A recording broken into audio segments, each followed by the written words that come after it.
Hi, Simon. Thank you so much for doing the show with me today. Hello, Pooja, and thank you so much for having me on today. This is super exciting. So, let's get straight into it because I know you're going to have a lot of amazing wisdom to share. So, I'm not even going to waffle. This season, season three of the podcast, is all about creating an extraordinary life. Now, I know that a lot of times when you hear that, it sounds a bit grand, it sounds a bit that's unachievable.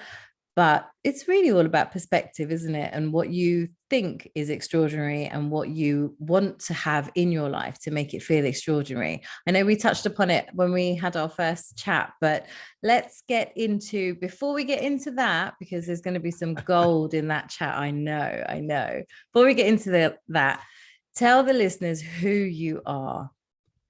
Sure. So I was born here in the UK to Malaysian Chinese parents who immigrated here from the Far East. And I mistakenly grew up with the belief that success was defined by my job title.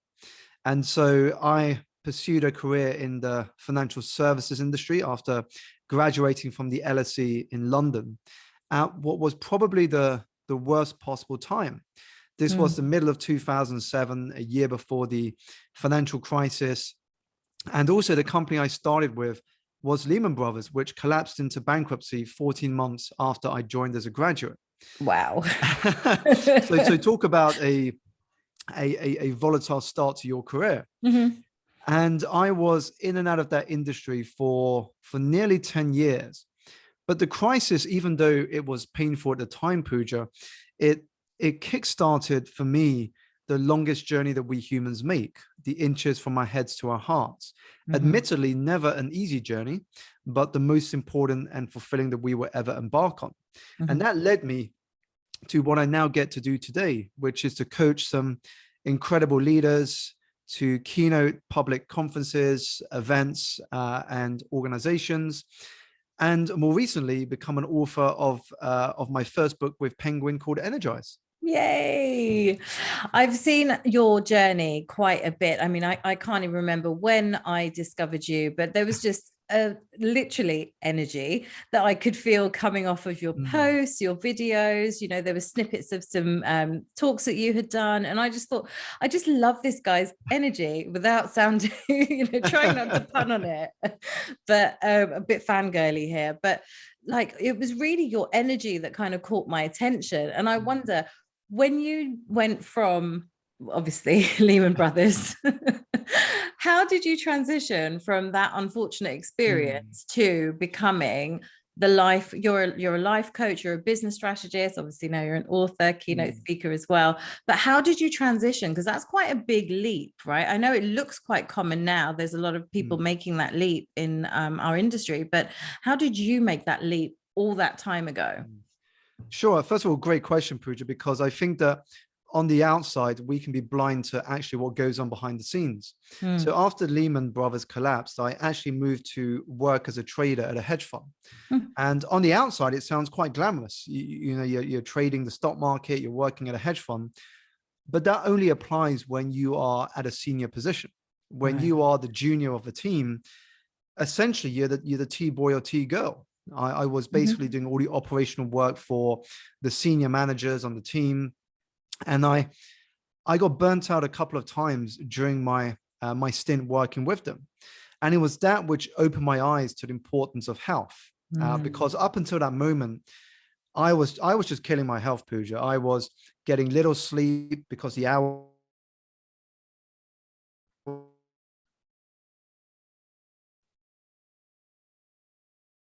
were long. But I did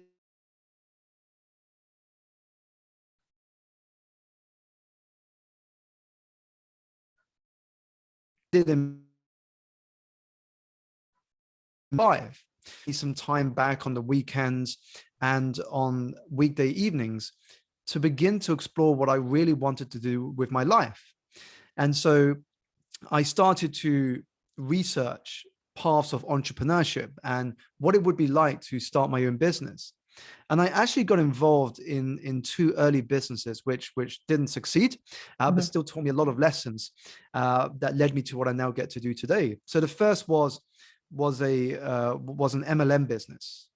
And I quickly realized that even though the product was great, because I wasn't passionate about it, it wasn't really going to work out for me. I couldn't be doing something long-term, which wasn't something I was truly passionate about.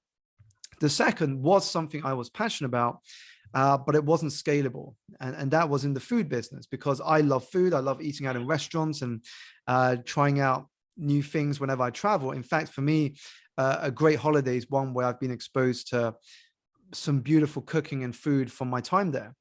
And so I got involved with a business with some friends of mine, and it didn't work out because it wasn't scalable, and the margins for every event you ran were tiny. And so I left that. This was all while I was still in a full-time job, balancing a 9 to 5. And then I started to reflect on the fact that I've always enjoyed helping people and having an impact on their lives, but I was never sure that I could make an income from it. I thought, well, it's always great to be the person that people would come to and say, Simon, I've got questions, or Simon, can I share this with you? I've got a challenge I'm going through right now. And it was only that. It was just me giving space to people to share what they were going through, me helping to guide them. But I never thought I could actually make money from it until I attended an event it would have been around 2011, 2012, to learn more about this industry. It was a 2-day event held in central London by a company called the Coaching Academy. And so I attended this event, and by the end of it, I was like, you know what? I want to sign up to this and start to understand how I can apply coaching in a more methodical way, but also explore this as a way of seeing what I could make of it. And so 2012, I signed up, and then I probably spent nearly 2 years finishing 2 courses with them. Again, all while I was balancing a full-time 9 to 5 job, before starting to then explore the business side of it, getting clients, building a name for myself, and making that step from employee to entrepreneur. And that took a few years before I was comfortable to hand in my resignation and go, you know what, I'm going to channel all of my energy into seeing what I could make of this. So as I share this with you now, Pooja, you know, it wasn't an overnight thing. It was something that took many years. From the very first moment of thinking, can I make money out of this? Can I develop this as a full-time business? So then signing up to learn more about this skill, and then taking that skill and packaging it up into something that can add value into people's lives. Incredible journey. It was very interesting when you said that you the 2 business angles that you tried was an MLM, because I did exactly the same thing. So I had a very similar experience. I was working in marketing, quite, you know, high level in marketing in the jobs, the place that I was working, and certainly had burnout, had a, you know, depression and everything. And my road to recovery led me towards the things that brought me joy, you know, and it was just like, I was, I guess, privileged enough to be able to explore what was actually bringing me joy and just give it a go, try it out, see how I felt in that space, because all I'd ever known was my marketing career and everything that meant. And I tried Neil's Yard for as an MLM, because I couldn't do Avon, and at the time it was sort of like Neil's Yard was kind of doing its thing, and I thought, yeah, I really believe in the products, I really like them, I use them, you know, this would be easy. No, this was not my bag at all. Like, if anything could tell me that this is not for you, that was my experience. Nothing against Neil's Yard, I still buy their products, but the MLM model just didn't compute with me. It just didn't feel natural. So then I explored another passion, which was food. The irony. So I got into making jams and chutneys with really exciting different flavors. Like there was plum with star anise and things. And a friend of mine and we set it up, and we were selling them in farmers markets around London, which was amazing. It was so much fun, but very, very difficult to scale. It would have taken a lot of investment and support. And, you know, like any food business, it's quite, you know, you have to get a bit lucky, you know, to make the kind of money that, you know, Heinz is and the like make. So it was very interesting when you said that about your journey. But I was also very keen to unpick a little bit, because this is very common amongst us with Mm. obviously naturally the world that we're in now about instant gratification, but that you said it took many years for you to get to, I guess, the path that you're on, like, you know, fully confidently charging people for. And I think when people start a business, there is that immediate thought that, oh, in the next couple of years, I'll have smashed this. I'll be, you know, hitting those 6-figure numbers and I'll be doing this and I'll be doing that. But actually, the reality of it is it could take longer. And getting into that mindset, when you were in that space of it taking its time, how did you stay motivated? Like, how did you keep looking at your North Star? Well, I think that's a great question, Pooja, because when I was in my corporate jobs, I still recall there would be many of my colleagues saying to me, Simon, when this happens, then I can do this. When that happens, then I can do that. And I didn't want to be one of those people that would always say, eventually I can do something. I wanted to just begin before I was ready. But at the same time, I realized that it wasn't going to happen overnight. And so what I was focused on doing is having the discipline to follow through on the activities and the tasks that would help move me forward, because I had to balance the fact that I was still in a well-paid job. I was doing a 9 to 5 in the banking industry, albeit in a less stressful job than when I was at Lehman Brothers and in my second job at a hedge fund. But still, I had to show that I could still do well in that job in order for the income I made from that to finance my ability to pursue, at the time, which was a side hustle, for this to eventually become my full-time hustle. And so I kept reminding myself through this journey of why I was doing this. You know, what would it mean to me if I could actually create a lifestyle in which I was making money from the very thing that I enjoyed? And that vision was the thing that created that magnetic pull, if you will, for me to find the energy when I came home from work, when weekends came up, for me to actually focus on doing things that most people wouldn't want to do. Because I realized that when we do those things that people don't want to do, eventually we can create a life that most won't be able to live. And so it's having that discipline to follow through in those moments on what you know you must do. But for whatever reason, many of us put it off because we get seduced by the comfort of kicking up our feet and watching Netflix or going partying or whatever it is that distracts us from what is most meaningful in our lives. And so for me, that vision of what is possible kept me motivated, as well as changing my environment. Because in the process of building out my coaching business, I had to drastically transform my environment, because before I was spending most of my working days with people in finance. I would be drinking with people in finance at the end of the week. I would be socializing with people in finance. And so I was in very much of a bubble. And so I had to start changing the composition of my environment. And so as I started doing so I started spending more time with fellow coaches, fellow entrepreneurs who are both at the same point in the journey as me and also ahead of me, changing the books I read, the magazines I read, what I watched on television. So it was less pointless content and more inspirational content like what you see on TED Talks and other platforms like that. And slowly that started to rewire not just my energetic state, but also my mindset into seeing myself as an entrepreneur rather than an employee. And that for me, I think helped me to keep that focus, Pooja, despite the fact I knew this wasn't going to happen overnight. And as you said, a lot of these things do take years to finally come together. That's brilliant. That's brilliant. It's nice to hear another person's journey. And like you say, you know, being in different environments and being around people and coaches that are, like, for me as well, you know, coaches that are ahead of me. So like in this instance, you are ahead of me. You know, you are, I don't know, chapter 10 to my chapter 3 sort of thing.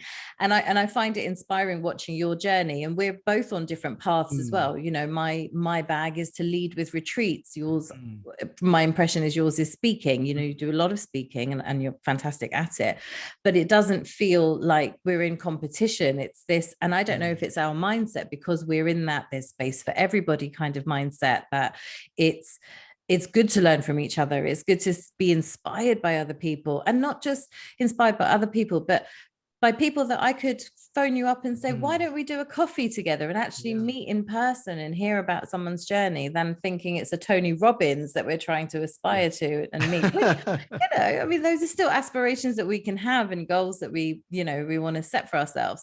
But it's nice to be actually in that space where you do appreciate the benefit of being in different environments, learning from other people, and not feeling that you're inferior as a result of being in these environments. Like, it's okay to be where you might feel like an imposter because you're just in you're at the beginning of your journey, but actually the knowledge you can gain, the wisdom you can gain is just second to none, isn't it? Definitely. And I think it's an interesting point you just made just now, Pooja, when you mentioned the likes of like the Tony Robbins and those individuals. Now, for me, there's nothing wrong about being inspired by, say, the Tony Robbins, the Richard Bransons, the Elon Musks, and so on. But I think what I've discovered, and I've heard this from a lot of people, is that you actually learn more and move faster in your journey when you are connected to, mentored, or coached by somebody who's only a few steps ahead of you, because they are much more relatable to you than somebody who's, I don't know, a million steps ahead of you, because they don't know what it feels like anymore to be where you are, because they're so far ahead. They're literally thinking on a different level. Yeah. So in terms of our progress, we actually make greater progress when we're surrounded by people who are a few steps ahead of us, because they know they were once in your shoes, and their journey is something that you can relate very much to. Yeah, I think I have nothing to add to that. I think that's absolutely spot on. Incredible. Yes. All right. So let's go into talking about creating an extraordinary life. Now, the reason why I chose to go this path with the show is very much a reflection of my own growth as a coach. I started off very much focused on mental well-being and helping people, with building resilience and confidence and things like that, the common markers. And then it evolved to wanting to go just that little bit deeper. Let's push ourselves a little bit. Do we really need to be watching so much Netflix? Do we really need to be socializing with all the people that we socialize with, and how we socialize? Could we not change a Friday night drink to a Saturday morning coffee and a walk? Like, I just took it to another place. And then with season 3, I don't know, again, like we said at the top of the chat, energy has changed. I feel more energetic. I don't feel like I'm in a year of my business where I'm exhausted and fed up. I'm like excited about this year, and I feel very energized. And I thought, I want to bring that energy to the show this year. So I want to work on helping people to create extraordinary lives. And the fundamental point of that is that an extraordinary life is what you make it. It is subjective. It doesn't have to be what society has told us it needs to be. Education, career, marriage, home, children, car, kids, and then that's it. Like, you literally just do that, save for retirement, and then die. But like, making all the moments count. And I'm going to stop talking now, because I'm going to ask you, when I said to you, obviously, let's talk about creating an extraordinary life. I know you have a very good perspective on this. Would you like to share some of your ideas of how people can create an extraordinary life, or what that means to you when I say it? Sure. I think the first step echoes what you shared just now, Pooja, which is the very first step to designing an extraordinary life is, first of all, understanding what it means for you. Many of us actually haven't spent time to reflect on what an extraordinary life means for ourselves. And so what we're doing is we're chasing somebody else's definition. And when we talk about energy and exhaustion, that is why many of us are exhausted, because we're running somebody else's race. We're trying to live up to other people's definitions and perspectives of what success and extraordinary looks like. But if we take a moment to step back and ask ourselves, well, what does extraordinary look like to me? And for some of us, it could be building financial freedom. For others, it could be saving people's lives. For other people, it could be being a great housewife or house husband. Whatever it is for us, the first step is literally understanding, what does an extraordinary life look like to you? Now, once you've got clarity on that, you then want to make sure you can write that down so you can read it every single day. This is a step that Bruce Lee did when he was struggling financially, as he had his second child, Shannon, born.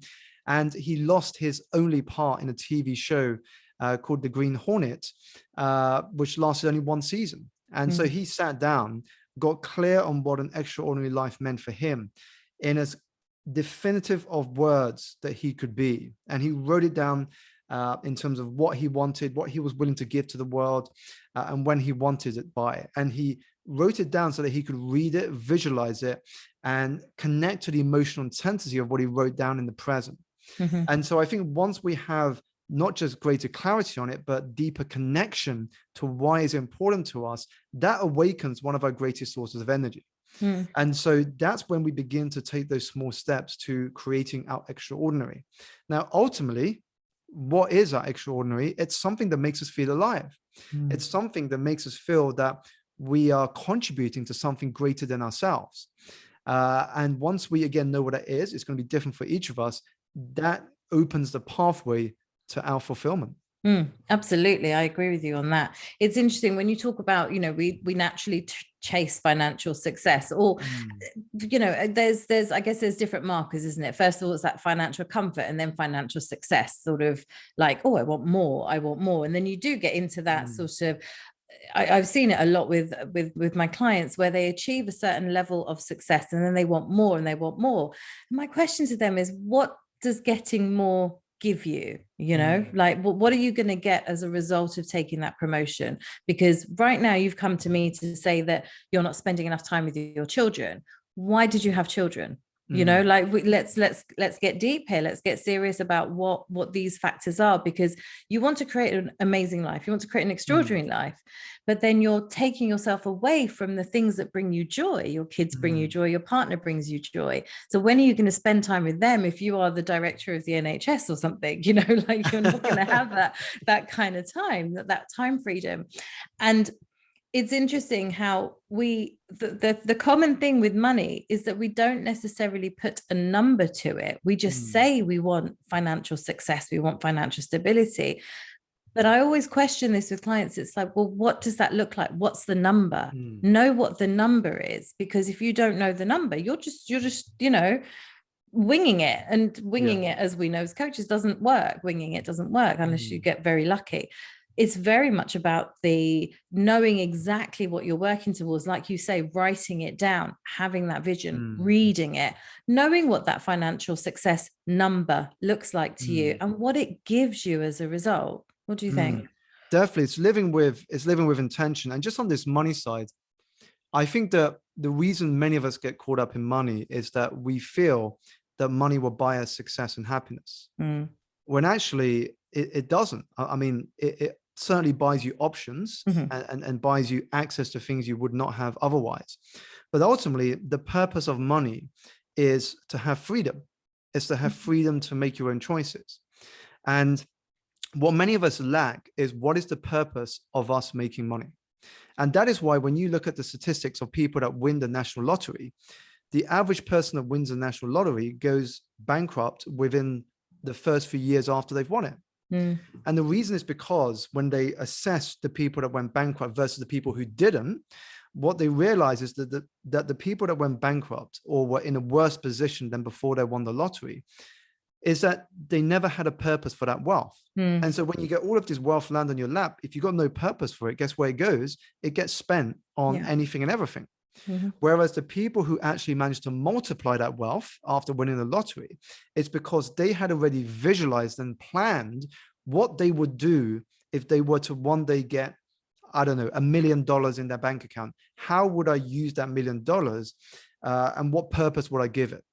So that when the money came into their account, it already had a purpose. And so we have to see money as fuel. It's like when you go in your car and you drive from A to B, you don't know how much fuel to put in your tank unless you know the destination you're heading to. And it's the same thing when it comes to our life. Unless you know what you're working towards, how much money do you know you need? You don't. And so it's very hard to come up with a figure because you don't know what that money is going towards. And very often when we look at money, we look at it in terms of gross. So I'm earning 6 figures, I'm successful, I'm happy. But what we discount is, well, how much of that 6 figures are you spending? because the real wealth is the gap between how much you earn versus how much you're spending of how much you earn. Yeah. And this is what a lot of people suffer from, is that as they earn more, they experience a term called lifestyle creep. So as they earn more, they end up spending more. So Yeah. that gap never actually increases. It just stays the same or gets less. I was going to interrupt you and say that was very Asian of you to say that. Like, you Asian, me Asian. That was a very Asian thing about, the more money you earn. I know I heard it from my dad a lot. It doesn't mean the more money you earn, you then need to spend it. There's always about that gap. That was what he was teaching us, be aware of that gap. What are you spending it on? And then further to that, it's what you want to spend it on. Are you spending money? So for me, travel is, like I say, I lead with retreats. Travel is my Achilles heel. It's my thing. Like, the joy and the everything that I gain from traveling is incomparable to anything else that I've ever experienced. And I just absolutely adore it. So for me, it's really important that my family travels and that we travel regularly and we explore the world for as long as we possibly can. And I want to travel nice. I'm not going to lie. I want to travel nice. I'm not a backpacker. I can if I have to, but if that's what, the trip calls for, maybe when my son's a little older, but I like to travel nice. So traveling nice costs more than traveling as a backpacker. And I'm aware of that. So where I put my spending money is on travel experiences, because it's not just us going on holiday. It's us going to travel and explore and enrich our lives and explore culture and things like that. And that's very intentional, as you say, very intentional. Bills have to be paid, of course, but that's where I want to spend my money. For instance, I'm not as much interested in clothes and handbags and shoes. I was in my 20s. That was very much the thing to do. It was very much about keeping up with the Joneses and looking apart. I worked in luxury hotels. I couldn't rock up there with a suit from Primark. Like I had to wear a suit, and it had to be tailored and it had to look good, because I was doing the marketing. I was the, one of the first impressions of the business.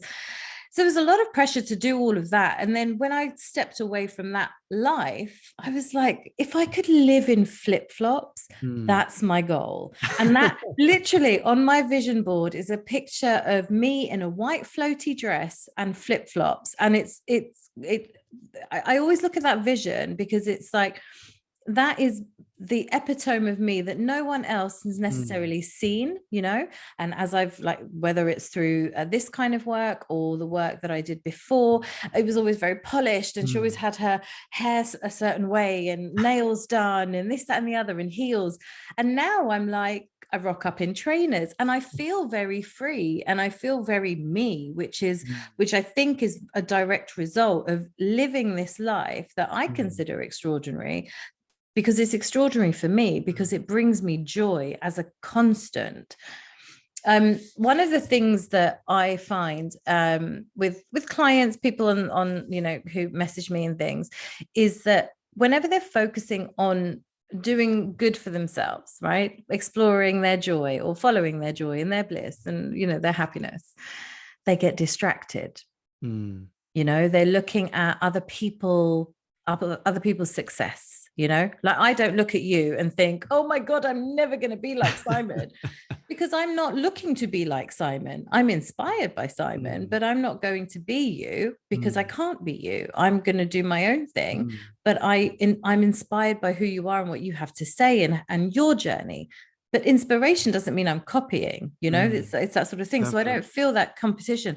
But people get distracted so easily by comparing themselves to other people and how someone else's journey looks, or how someone else's family looks, or how someone is spending their money. How do you, whether this is with your clients or with yourself, how do you help people with distraction? Well, first of all, Pooja, I can very much relate to anybody who's going through that right now, because that was exactly me when I started my journey at the beginning. I remember when I first signed on to social media accounts and I started following people that were way ahead of me. And I started thinking, well, how can I ever get there? Just so much competition, and I just couldn't see myself anywhere near them. And so I went through that period of being distracted by focusing on other people's success. And so I think from what you shared, Pooja, it's important to distinguish between, and there's two words you shared, which I think are great. One is comparison, one is inspiration. And so it's not the saying looking at these people as a bad or good thing, it's how we look at them. And so if we look at them to compare, that's actually unhealthy and unproductive, because it takes our energy away from focusing on our own strengths and our own journey and what makes us unique. Whereas if we look at the same people for inspiration, not comparison, what happens is that we start to understand how they do what they do. So for example, when I started to shift from comparing myself to others to actually understanding how they did what they did, and treated that learning as sort of like going to a buffet table and picking bits from every person that positively inspires me, and then making my own mix, if you will, my own plate, my own recipe, my own philosophy. That for me is how I use it in a positive way. So I remember when I would go to seminars and I heard some incredible speakers present on stage, instead of what most people did, which is focus on the content, what I did is I focused on the mechanics. So how did this speaker start the talk? How did they end the talk? How many stories did they share? How long were the stories? When did they come into the audience? At what points did they pause? How did they vary their tone? What method did they use to finish? Was it a quote? Was it a story? Was it a statement or a question? And so for me, that meant that there was so much to learn from these people that I was inspired by. And I would go home, Pooja, and I would sort of say, well, which of those learnings can I start to apply and experiment in what I do? And so I think if we look at these individuals for inspiration and learning over comparison and distraction, then what happens is that we are using that inspiration in a far healthier and productive way. We're using it as a means to learn, to understand that success leaves clues. That's brilliant. I was nodding emphatically just then, because I geek out and do the same thing. Exactly that. I was when I first started doing talks, I was like, what's my style? You know, apart from me being me, what's my style? Because I'm very, as you probably have figured out by now, quite direct. I'm not very fluffy. You know, I like to keep things simple. I think that I put a post up today about it. I think we overcomplicate our lives too much. Just bring it down, you know, make it more simple. We talk about taking away a lot, don't we, in our work? Just take away, don't add. You don't always have to add. And when I was going to talks and I was watching the TED Talks and things, I was looking at what was inspiring me, what got me going. And I did exactly the same thing. I was like, oh, I like that opening. And I like that she sat down. I would do that, especially when I'm getting intimate. That would make sense, because I'm going to draw on personal experience to connect with the audience. And I would do exactly the same thing, so that it would be, yes, like you say, inspiration rather than comparison. I think that is very important. It's very easy to get caught up in, you know, especially with social media and lockdown and being online so much, you know, almost unnaturally for people of a certain age.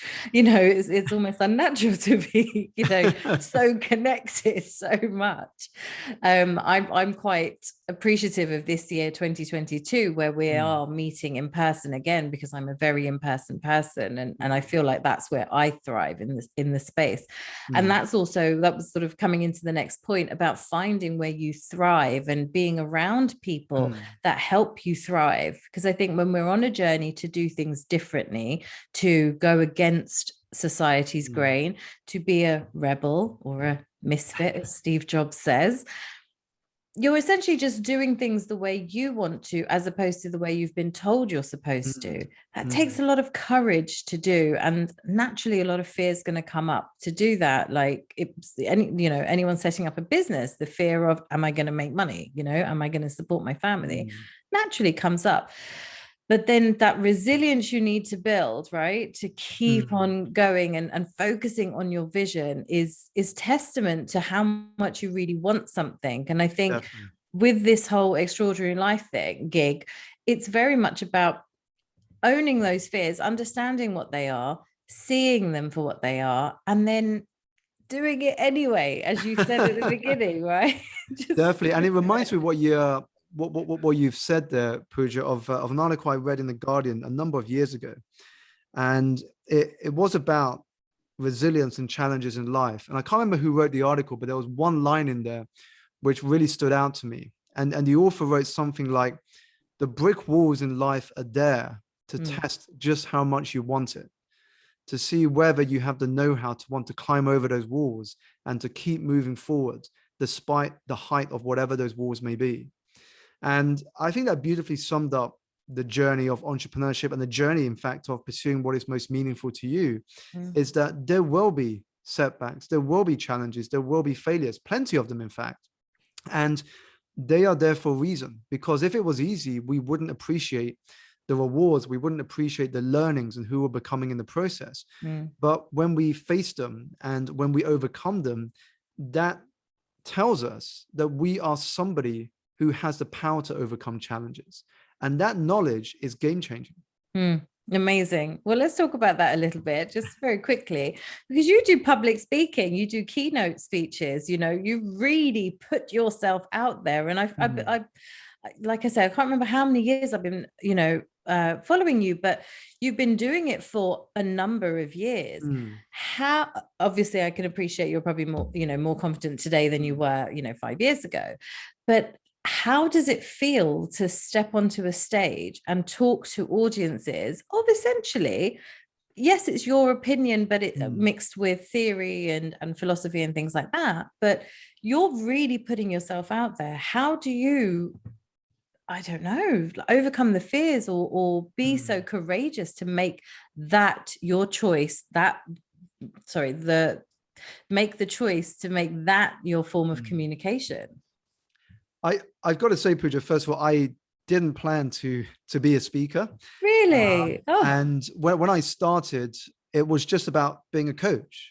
So when I got my qualifications and I was planning my exit route from the world of employment, all I wanted to focus on was to be a coach that made a good income from coaching. And it was only when I started to get recommendations from my clients. So I was working with a couple of clients that worked in the corporate world. And they said to me, Simon, our organization is running a couple of events next year. I would love to put you forward as a speaker. So it was only once I started to get opportunities from referrals and recommendations within my network that I started to explore it. And once I did, I really enjoyed it. I'm not going to lie, Pooja, I really enjoyed. Yeah, you're really good at it. You're good at it, Simon. I wanted to do more of it. And it wasn't until I had that opportunity. And I often get asked by a lot of people if I've done any formal training like Toastmasters or speaker training. And I've shared with them that I have attended 1 or 2 events to observe what it's like to be a member. But I didn't choose to go down that route purely because my opinion is I didn't think it would be the best training for me. Because when I would speak in front of a Toastmasters club, I know everybody in the audience. But in a real life speaking setting, I would know nobody. And so I didn't feel it would be, you know, I didn't feel for me, it would be great practice to always be speaking in a room in which I knew everyone. And so I wanted to challenge myself by putting myself into environments where I knew nobody and just building up my confidence from there. Because I knew that confidence was never a prerequisite. It was a byproduct of having the courage to put yourself out there. So each time we have that courage to put ourselves out there to a bigger audience, then your level of confidence goes up another notch. And so as you do it again and again and again and again, before long, it becomes second nature. So now when I get asked to deliver a talk, if somebody said last minute, a speaker dropped out tomorrow, can you come in and do a keynote for 20 minutes? I'll be sure. Let me know details. I'll see you there. And hopefully I can add some value. Amazing. So I don't feel the nerves as much as I used to. Yeah. And I think that comes with any skill that we master, is that the more you develop that, like learning how to drive a car, when you go for your driving test, you're constantly keeping your eyes everywhere to make sure you pass the test. And you do so for the first couple of months after you start driving on the road with a new license. But then a few years later, when a family member or friend says, can you teach me how to drive? You're not so sure, because for you now it's second nature. So you don't know how to break it all down to the minutiae of steps, because for you, it's just like, well, I just turn the key, I put the foot down, off I go. Yeah. And so that's what happens over time as you master a skill. But I think at the beginning, it's just having the courage to push yourself a little bit and to see what can happen, because then that's how you level up your confidence each time through that act of courage. Yeah. And not to worry about what anyone's going to think, because it doesn't Definitely. matter. It doesn't matter. I think I was reading something recently where they said that no one cares. No one's actually watching you. And it's something that I've reiterated in shows myself, because they actually don't. People are so, and not in a rude way or negative way, but people are so self-involved. I'm self-involved. I'm involved in my day, picking up my son from school and dropping him here, taking him swimming, making food, replying to emails. I'm mostly in my own world rather than being, worried about what somebody else is up to or doing and things like that. And I think it's a really important reminder, and that most people aren't paying as much attention as we think they are when it comes to, I guess, our failures or us trying something and failing. At the end of the day, you tried, right, when someone else hasn't. Definitely. And I think a lot about that, Pooja, is about finding peace in the fact that when you begin to put yourself out into the world, whether it's speaking on social media, on videos, on audio, there will always be a small percentage of the audience that will hate you for whatever you do. And you just can't change that. And I think it comes as part of the territory. Whenever you start putting yourself out more in public, you will naturally have haters. And once you find peace with that, you can just focus on the people who want to hear your message, who want to learn from you, who want to be inspired by your work, because that's just how the world operates. It's not always going to be fantastic reviews and the huge community of loyal fans. We've got to work at it, and we just have to understand we can't bring everyone along with us. When I get my book out into the world, I already know there's going to be I talk about this with other authors, is that you've made it into the public, and people reading a book when you start getting those 1-star reviews, and every author gets it. And so I'm already mentally prepared for it, because I know that not everybody's going to like what I have to write, and it's not for everyone. And so once we can accept that and find peace with that, we can just focus on what makes us feel most alive and what brings most value with the work that we do. So you're looking forward to your first trolls then? Indeed, I welcome it now, because like I said, I'm at a place in my life in which it doesn't affect me. And if I do have them, then I'm sure, like many of my fellow authors who have had them, I can find some humor in those reviews. I remember a friend of mine shared it on social media recently, which I thought was a fantastic response. So he had a comment about, this book was self-indulgent, this book was this book was that, it was too short, it repeats a lot of stuff from other books. And so what he did is he took a screenshot of that review and he put it onto his social media, and he said, "Morning guys, if you're looking for a book that is self-indulgent, that repeats everything that every other book has said, make sure to buy my new book." So I love the way he just took it on the chin and embraced the humor of the negative review, because I realized that you can't be everyone's cup of tea. No, definitely not. And who wants to be? We all need different flavors of tea. I'm a coffee drinker, so I like different flavors of coffee. Oh, Simon, this is brilliant. Right, let's wrap up with 3 tips that you'd recommend for other people who are looking to create an extraordinary life, a life of meaning, a life that is fulfilling, a life that is more joy than pain. What would you recommend from your own experience? Sure. What have been like the game changers in your life? Three top game changers that, because of those, you are where you are today, right? Sure. So 3 top game changers who have influenced me. So the first one would be a good friend of mine called Mark Alfred Tidd. So when I was in the corporate world, I met Mark at a mutual friend's birthday. And I think he saw something in me, either that or our energies aligned, because he invited me to join a mastermind group. And he said to me, "Simon, I think you've got great energy about you. You sound very ambitious. I know you're just starting out business. You haven't started yet, but you've got these great ideas. I'd love to invite you to this mastermind group that I am facilitating." Now, up until this point, I had no idea what a mastermind group was, apart from what I read in Napoleon Hill's book, Think and Grow Rich. And so I went along, and that was that was massively influential in terms of the impact it had on me, because in that group were people way ahead of me who were starting businesses, writing books, running seminars, traveling the world. And it took my thinking from big to galactic. And so that really had a huge impact on me. So Mark was the first game changer who helped me to see what an extraordinary life could look like. At the same time, it taught me that if we want to live an extraordinary life, we've got to start surrounding ourselves with extraordinary people. So Mark is the first person. The second is my wife. I've been with my wife since 2007, since we first met as fellow students at university. And she's been with me through all the ups and downs. You know, she's been with me through the dark periods of being in a corporate world, being burnt out, using alcohol and partying and, you know, binge watching TV series as a bit of escapism from the harsh reality of where my life actually was, to the heights of leaving that to start my own business, to landing a book deal, speaking on some incredible stages and platforms. And she's always been there as that sort of guiding voice when things don't always go your way.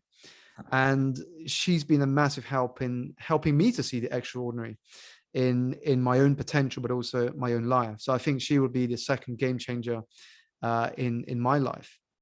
Third, I think it would be, I'm going to use this as sort of a catch-all rather than one person, because it's very hard to pinpoint one person here. But I would say it's been all of the coaches and mentors that I have had in my journey since the day I handed in my resignation in the corporate world.